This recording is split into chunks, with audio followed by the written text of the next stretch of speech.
was your role and responsibility? So our whole team brings everything to the plate. Basically what I worked on was a lot of the carbon fiber components and the treads that you'll see here. Just helping out where I can and doing everything we can to make this happen right now. I love that too, and we feel the same way in the space program because it takes a team of thousands to work on anything we do, and we're always appreciative of that. And Robert, I know you were telling me earlier that you're appreciative, and who would you like to thank for being here today? Yeah, I mean, beyond the team who's put in so many hours, I'd like to thank, all our friends and family whose, generous support, both in financial support and also emotional support, has got us where we are, especially the Rhode Island Space Grant, who support us every year after year for this huge endeavor. Our corporate sponsor, Johnson & Johnson, Grab Cat and Smooth On for donating their supplies so generously, and lastly, our awesome fundraiser, Montserrat, who we won't be here without her today. So. Well said, Robert. Thank you. And we're very appreciative for you guys being out here. And really, we're thankful for all the teams that have made the long trip and spending months working on their buggies. Back to the booth, please. Thanks a lot, Paul. The main thing is just pay attention to every single detail. Every single detail counts and can become something bigger and risky if you don't pay attention to that. More folks like you in charge of that, I'm sure we're in good hands. Yeah, you are. Awesome. Thank you so much, Rosie Rodriguez, from Advanced Materials Scientist with Boeing, and of course one of our safety officials here at the U.S. Space and Rocket Center NASA Human Exploration Rover Challenge. And right now on the course, number 93, Rhode Island School of Design, joining us from Providence, making short work of our course so far. Lily and Max joining us now. So were you two the drivers yesterday? Yes, we were. Okay, so looks like I remember we were watching it. We were standing here with one of your drivers yesterday, and we were all talking how excited we were because we have a soft spot for RISD, considering how you guys did your rookie year here. And then something happened. One of the struts snapped off. The epoxy went. Is that right? Mm-hmm. Yeah, it was an adhesive bond between a lily pad on the bottom side of our carbon fiber leaf spring. Just the glue came off. We think it was because of sloppy assembly, but luckily it was a pretty easy fix, so we were able to kind of do it right this time and add a little bit of reinforcements to help that. Well, now I'm impressed with that one, though. Taking a second run at the Martian Butte there, and you guys able to get over it pretty well. Mm-hmm. That was the one challenge that we didn't clear last year, so that felt really good watching it just now. We spent a lot of time working on the gear ratio and making sure we were really getting as much power as we could out of the riders. And after last year not getting over that, to see it go right over is really, really satisfying. Mm-hmm. Max, what are you most proud of in this particular rover? Well, we shaved it down from 126 to 108 pounds.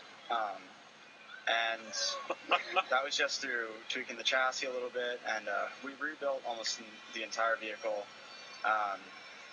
So I'm really proud of the whole thing because we really pulled through and did a lot of new stuff on this rover, and to see it go through and work is really rewarding. To buck away, if you guys wanted to show off, you could just have one of the drivers carry it the 20 feet as part of the original requirements. We did while we were in testing. Max was able to carry it by himself, but I gave him a hand when we were doing it this time because we didn't want to show off too much. Once again, this is the Rhode Island School of Design from Providence, Rhode Island, buggy number 93 right there on the course, a little caught. Now, here's the amazing thing, and this is one of the things that I love about it, and you'll have to talk us through if it's a matter of the center of gravity on that one. With a three-wheel design to be stopped on an incline like that, a lot of the buggies we would expect to go ahead and just let gravity take over would make that flip and turn completely over onto the left side. Yours stayed there, no problem. We spent a lot of time working on the treads this year, and that's also in relation to the camber of the front wheels. So we have we have a lot of negative camber on the front wheels to really spread out the base, and also everything is as low as possible to keep it stable. And then it helps that we have very light riders who are just not putting a whole lot of weight above the center balance. Mm-hmm. So why did you guys decide to join the team and come down here to participate in this challenge? Well, this is my first year. I'm currently a freshman at RISD, and I saw them at kind of a club event that we had at the beginning of the year, and I just thought it was amazing, and I'd never seen anything like it before. So I kind of joined on a whim, but I think it's been one of the best decisions I've ever made in my college career. I really love the people, and just it's a learning experience. Well, we're glad you're here. Max, same question. Well, I was part of the team last year, and we came down here. We took second place, and that was enough to get me into it fully. And I took over as one of the leaders this year and getting to work with everybody and getting to really see this whole machine through. Really rewarding, and really let me practice a lot of engineering techniques, which we don't necessarily get in a design school, but when you combine the design, the engineering, you end up with something spectacular, and to work on that is just its own special thing. Yeah. Now, guys, having been out on the course yesterday, what was the funnest part? The first 30 seconds of riding. We felt really good coming into it and just kind of cruising around the parking lot. It was really smooth. I felt like we had good communication as riders. And, our hearts are absolutely with Robert and Carmen right now on the course because we want to be there, but they're doing a really good job right now, and we're super proud of them. No fault of your own. Obviously, it was a failure, a mechanical failure, as it were, in this case. All right. Yeah, Bill, it looks like they're coming back down close to us. Come on, guys. This is a good run. Passing 5 minutes with only one penalty. We'll be able to see them. They'll be inside here in just a moment. Yeah. Oh, see them coming around the bend next to you. Oh my gosh. Well, if you don't mind us, we're going to need to go. All right, go ahead. Go cheer your team. We had more questions, but we'll let him go. That's Lily and Max from the Rhode Island School of Design. Go ahead. They're coming.